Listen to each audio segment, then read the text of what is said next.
오늘은 마태복음 10장을 가지고 12제자 고난과 영광이라는 제목을 함께 은혜를 나누고자 합니다. 오늘 우리가 살펴볼 말씀은 마태복음 10장입니다. 이 마태복음 10장에는 예수님이 12제자를 부르시고 또 그 12제자를 통해서 복음을 전하는 내용이 나옵니다. 제자들이 복음을 전할 때 핍박을 받을 것이지만 끝까지 견디는 자는 구원을 받는다고 말씀하고 있습니다. 그러므로 세상을 두려워하지 말고 하나님을 경외하고 또 성령을 따라서 담대히 복음을 전하라고 말씀하고 있습니다. 오늘 말씀을 통해서 예수님의 12제자들의 삶과 또 그들이 받은 고난과 영광을 살펴보면서 은혜를 나누고자 합니다. 또한 복음을 받아들이고 믿는 사람들이 받게 되는 상에 대해서, 그리고 복음 안에서 예수님의 제자된 우리가 어떻게 살아야 되는지 살펴보면서 은혜를 나누고자 합니다.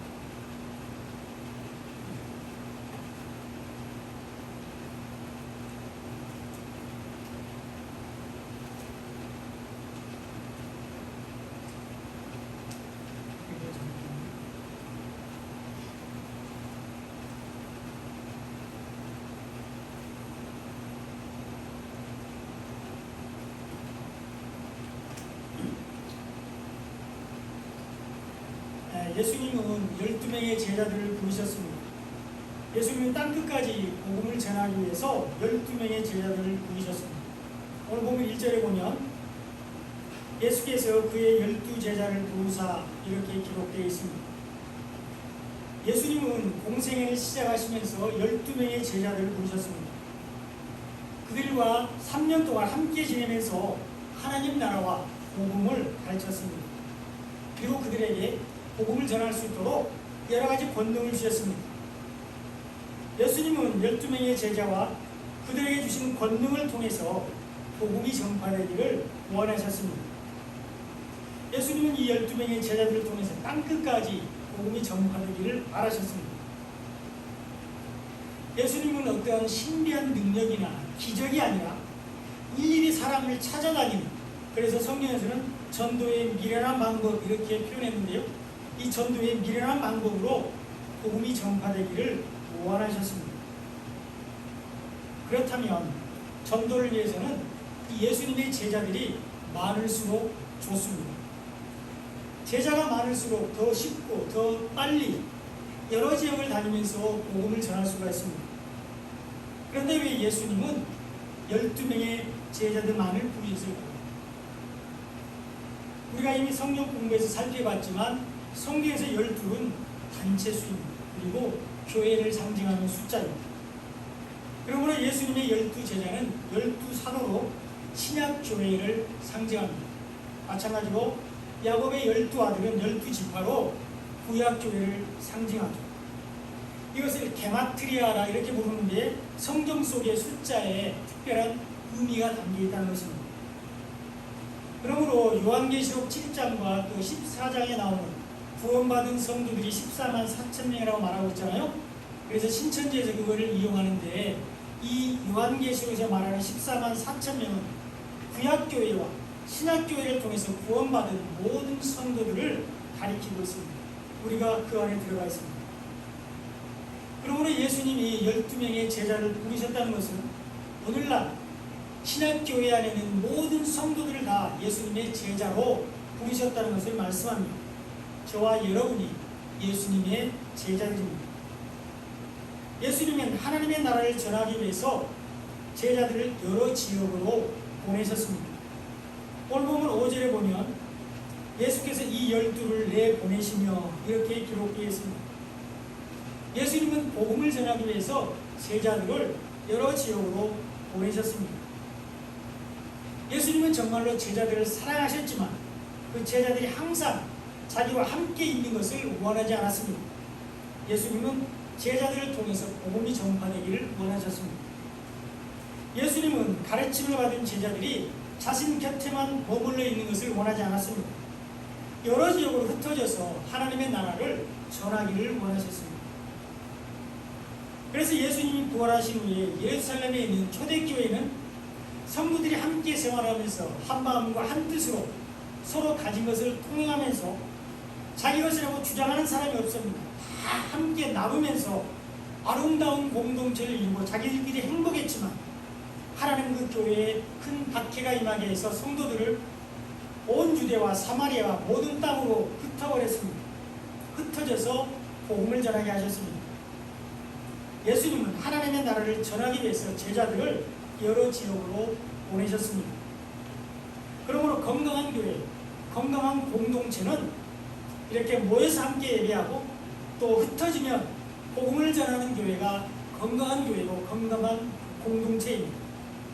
교회의 사명은 복음을 전하는 것이기 때문입니다.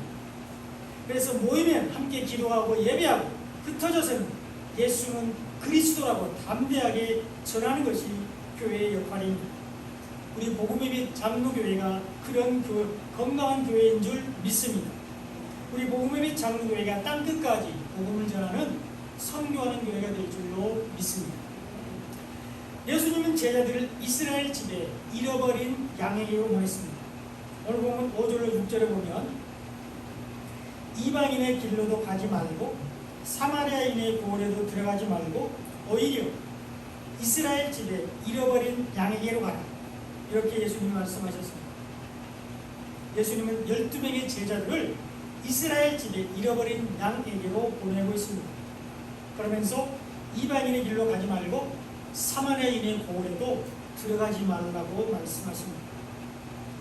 여기는 두 가지 의미가 있습니다. 복음이 유대인으로부터 시작되는 것과 또 한 가지는 오직 말씀을 통해서 예수님이 증거되어야 된다는 사실을 보여주고 있습니다. 내가 아는 하나님, 내가 아는 예수를 전하는 것이 아니라 성경에서 계시하고 있는 하나님, 모든 성경이 가리키고 있는 예수님을 전파하는 것입니다.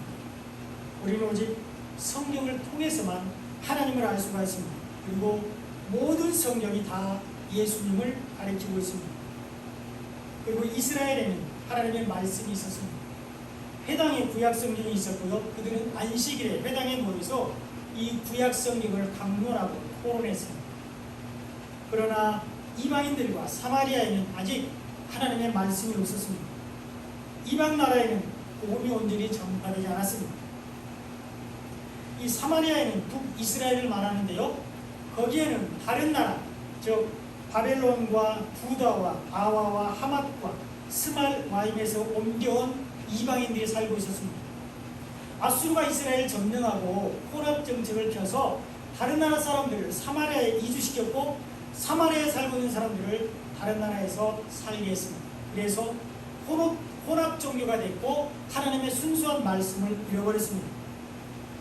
그래서 유대인들은 사마리아 사람들을 멸시했고 잘 상조하지 않았습니다. 그래서 이 지역은 나중에 사도행전에 가면 회심한 바울에 의해서 복음이 전파됩니다. 예수님은 제자들을 이스라엘 집에 잃어버린 양에게로 보내셨습니다. 그래서 보냄을 받은 제자들은 오직 예수님이 주신 복음만을 전했습니다. 12명의 제자들은 오직 예수님에게서 거저받은 것을 가지고 나갔습니다. 예수님은 제자들에게 여행을 위해서 아무것도 준비하지 말라고 말씀하셨습니다. 오늘 보면 9절로 10절에 보면 너희 전대에 금이나 은이나 동을 가지지 말고 여행을 위하여 배낭이나 두벌옷이나 신이나 지팡이를 가지지 말라. 이는 일꾼이 자기의 먹을 것을 받는 것이 마땅하다. 이렇게 말씀하셨습니다. 전도를 위해서 먼 길을 떠날 때에 아무것도 준비하지 말고 그냥 가라고 말씀합니다. 금이나 은이나 동을 가지지 말고 돈을 가지고 가지 말라는 거죠.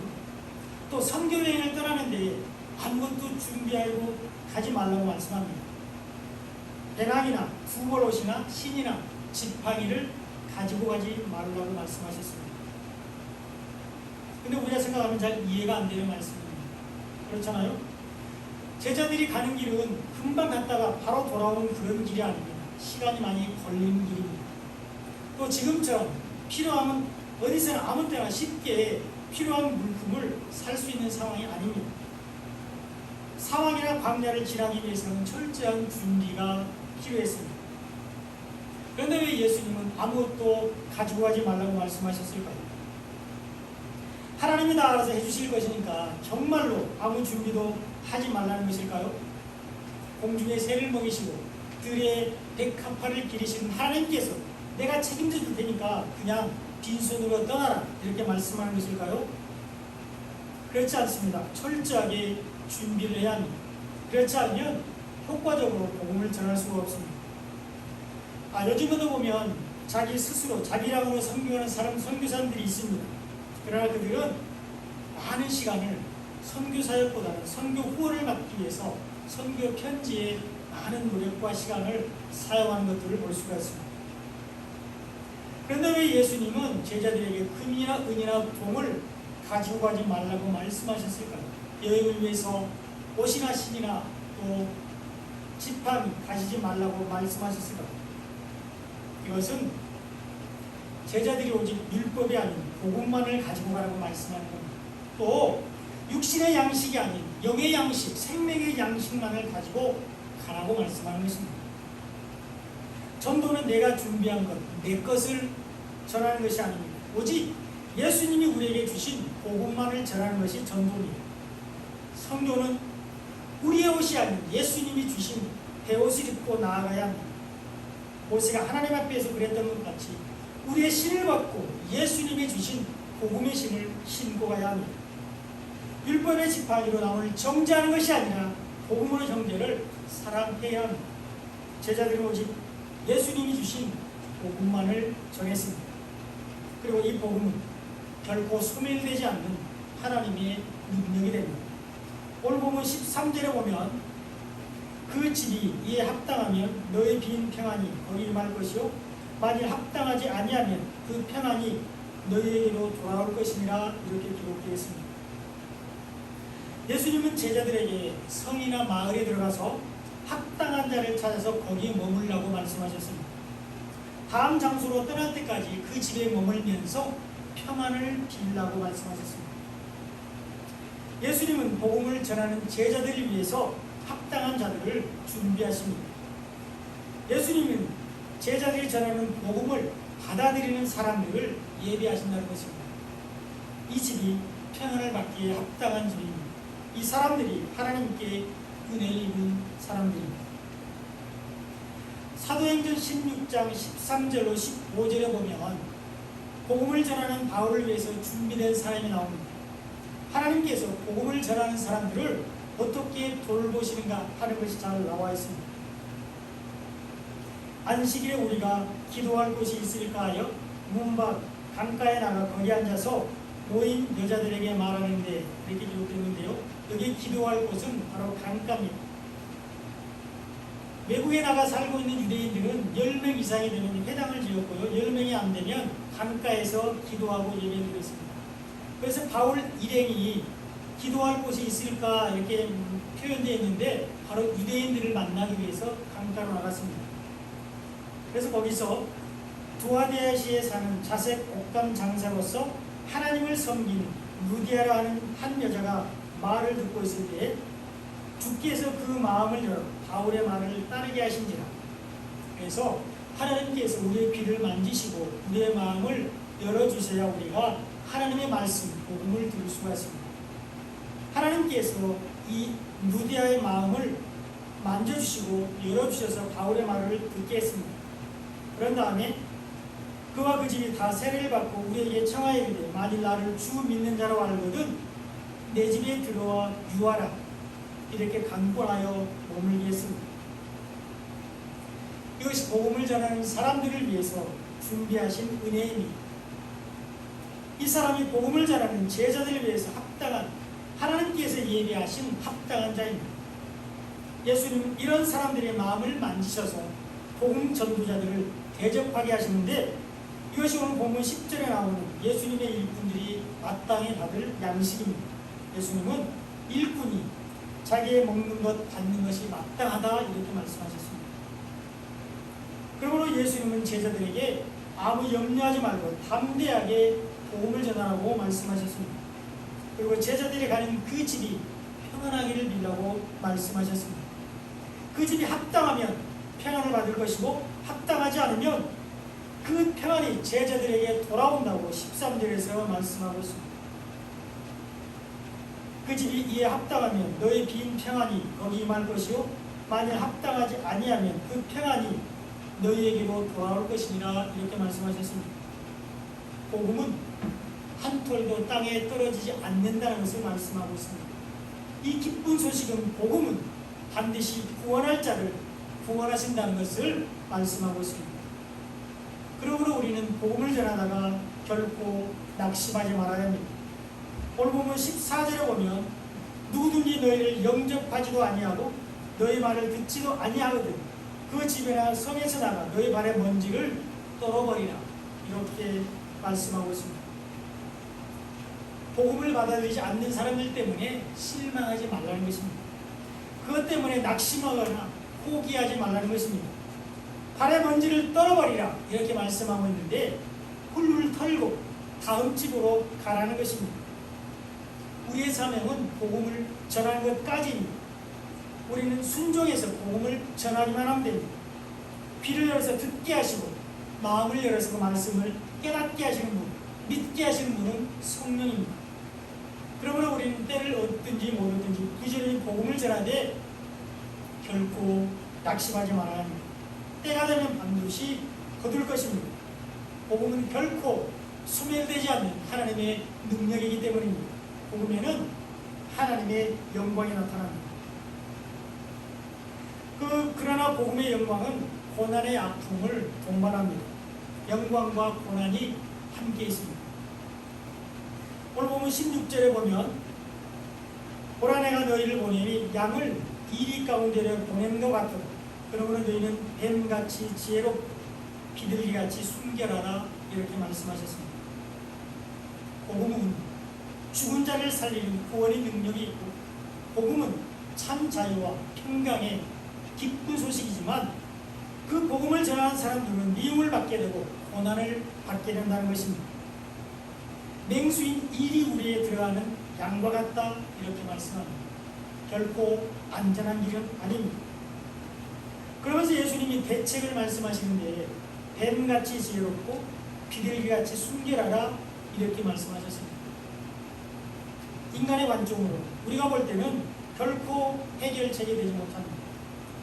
동물의 세계에서는 결코 용납될 수가 없습니다. 양이 이리 우리에 가면 죽게 됩니다. 그러므로 이 말씀도 우리가 영적으로 해석을 해야 됩니다. 말씀과 말씀의 싸움이라는 것입니다. 이리는 세상의 권세를 잡은 사단을 상징합니다. 당연히 양은 복음 전도자들을 말하고 있죠. 그러므로 사단의 말과 하나님의 말씀의 싸움이라는 것을 말하는 거죠. 죽이는 말, 거짓 복음과 살리는 말, 생명의 말씀인 복음과의 싸움이라는 것입니다. 그러므로 뱀같이 지혜롭고 비둘기같이 순결하는 말씀은 우리에게 복음으로 무장하는 것입니다. 사단을 능히 대적하고 물리치기 위해서 하나님의 전신갑주를 취하라고 말씀하고 있습니다. 복음을 전하기 위해서 생명의 말씀으로 무장하고 하나님의 전신갑주를 취해야 합니다. 우리의 싸움은 영과 영의 싸움이기 때문입니다. 세상은 복음을 전하지 못하도록 전도자들을 핍박하고 박해합니다. 사단은 복음 안에 있는 구원의 영광이 나타나지 않도록 전도자들이 고난을 받게 합니다. 공회에 넘겨주고 회당에서 채찍질합니다. 총독들과 임금들 앞에 끌고 갑니다. 그리고 형제가 형제를, 아버지가 자식을 죽는 데 내어준다고 기록되어 있습니다. 자식이 부모를 대적하여 죽게 합니다. 예수의 이름 때문에, 복음 때문에 모든 사람들에게 미움을 받을 것이라고 말씀하고 있습니다. 초기 기독교 역사에서 예수님의 12 제자들은 엄청난 박해와 핍박을 받았습니다. 예수님이 12명의 제자를 부르시고 사도로 삼으시고 복음을 전하게 하셨는데 그들은 한결같이 전심으로 복음을 전했습니다. 예수는 그리스도라고 담대하게 선포했습니다. 그래서 복음이 여러 지역에 전파되고 확산이 되었습니다. 그러나 그 과정에서 많은 고난을 받고 순교의 피를 흘렸습니다.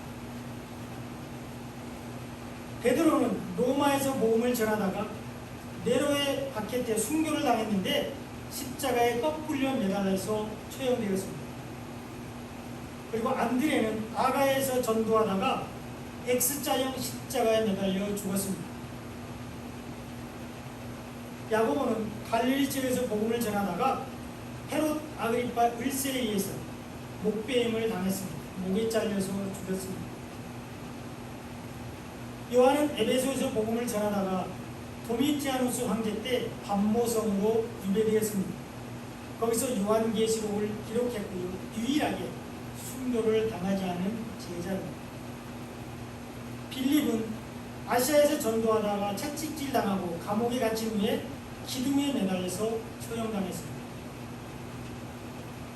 바돌로메는 아르메니아 지역에서 복음을 전하다가 산채로 살가죽이 벗겨진 후 십자가에 못 박혀 머리가 잘려서 순교했습니다. 도마는 파르티아에서 복음을 전하다가 인도에서 창으로 몸이 관통되어 죽였습니다.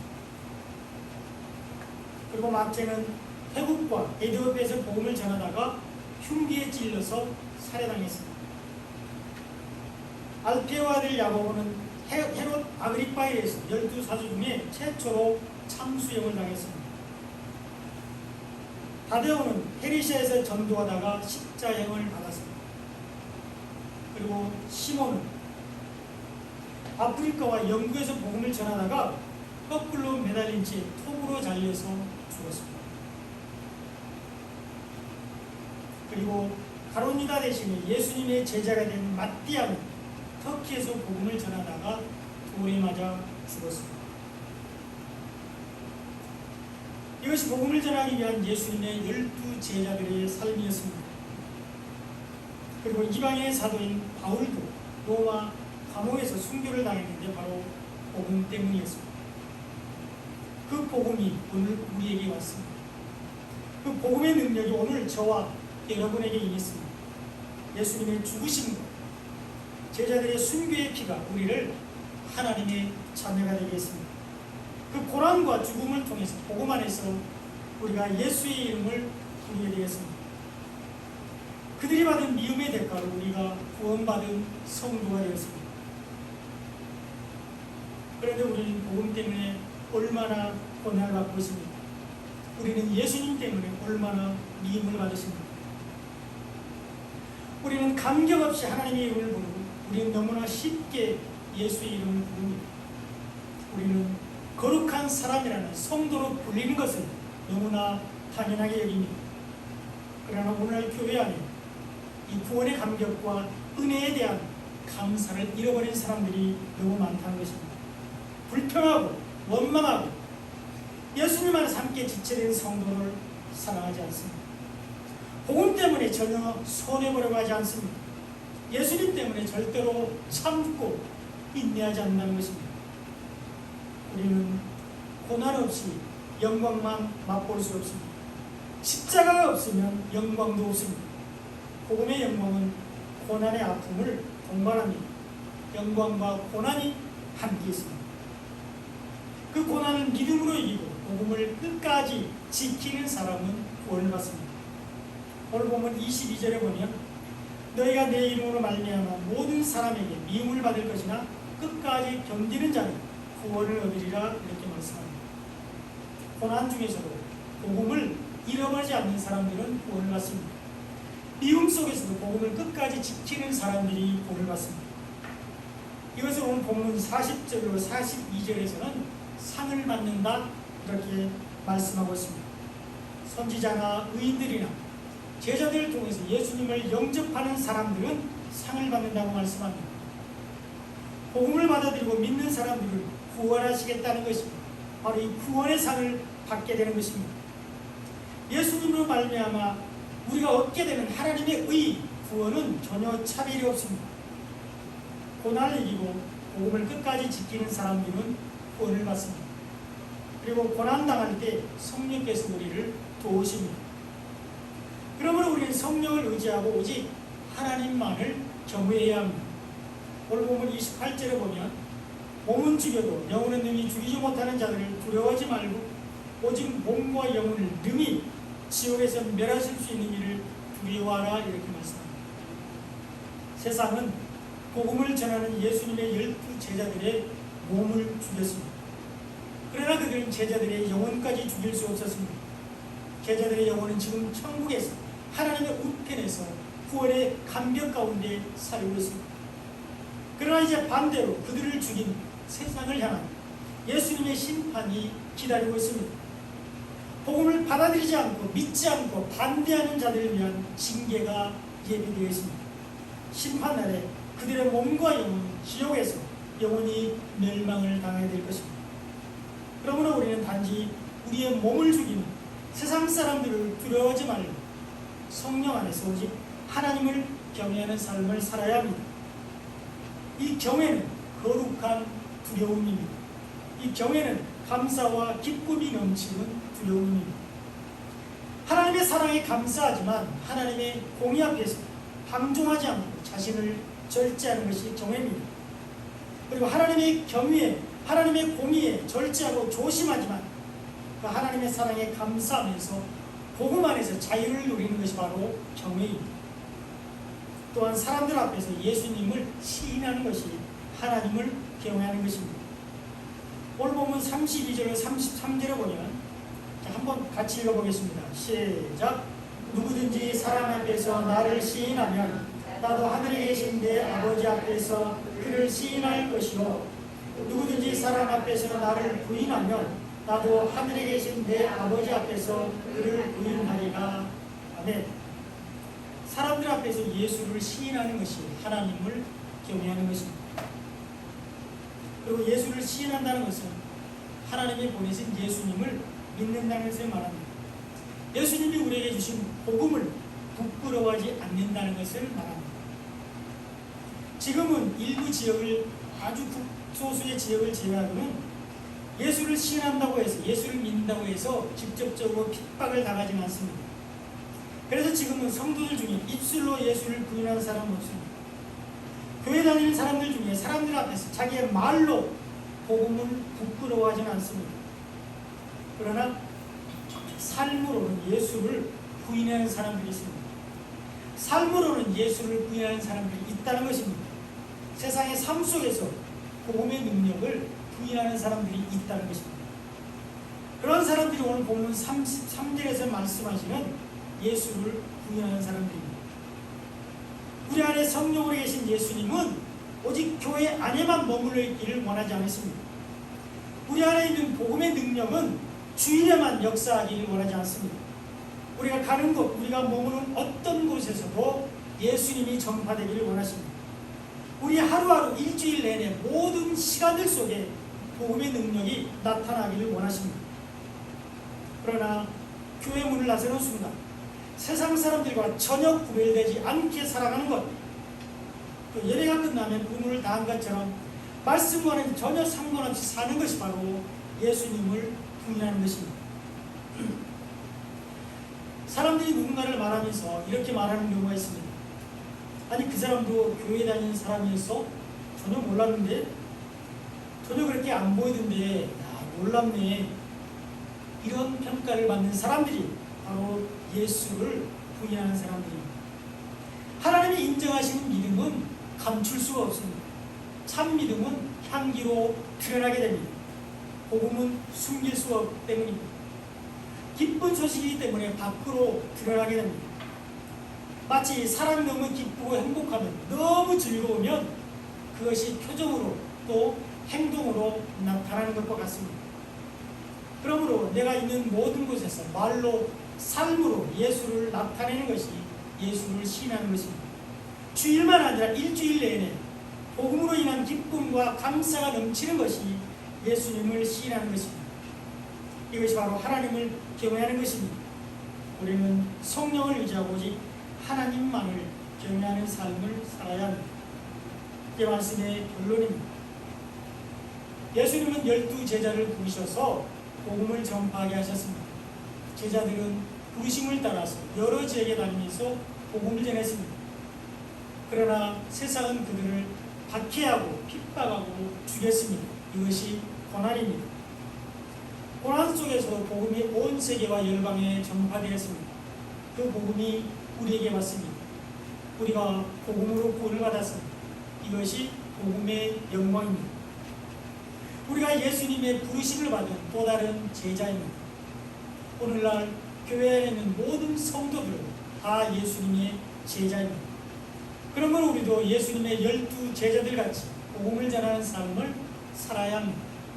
우리를 통해서 생명의 말씀 복음이 전파되어야 합니다. 그러나 우리는 예수님의 12 제자들처럼 살 수는 없습니다. 그들처럼 멀리 또 여러 지역을 다니면서 복음을 전할 수는 없습니다. 그러나 내가 있는 곳에서 복음을 전할 수는 있습니다. 내가 현재 살고 있는 곳에서 만나는 사람들에게 복음을 전할 수는 있습니다. 우리는 삶 속에서 복음을 전하는 삶을 살아야 됩니다. 내 사랑하는 가족들과 친척들에게, 그때 친구와 지인들에게 복음을 전하는 삶을 살아야 됩니다. 단 한 사람이라도 나를 통해서 구원받도록 정말로 간절한 마음으로 전도해야 합니다. 이것이 교회의 사명이며 한 사람 한 사람이 교회인 성도들의 사명입니다. 사랑하는 여러분, 12 제자의 순교의 피를 통해서 복음이 우리에게 왔습니다. 이제 우리 차례입니다. 이 복음이 우리에게서 멈춰서는 안 됩니다. 더 확산되고 전파되어야 합니다. 여러분이 계신 곳에서 삶 속에서 복음을 전하는 삶을 사시기를 간절히 축원드립니다. 우리가 말씀에 순종하여 복음을 전할 때 성령께서 우리를 도우셔서 반드시 열매를 맺게 하실 것입니다.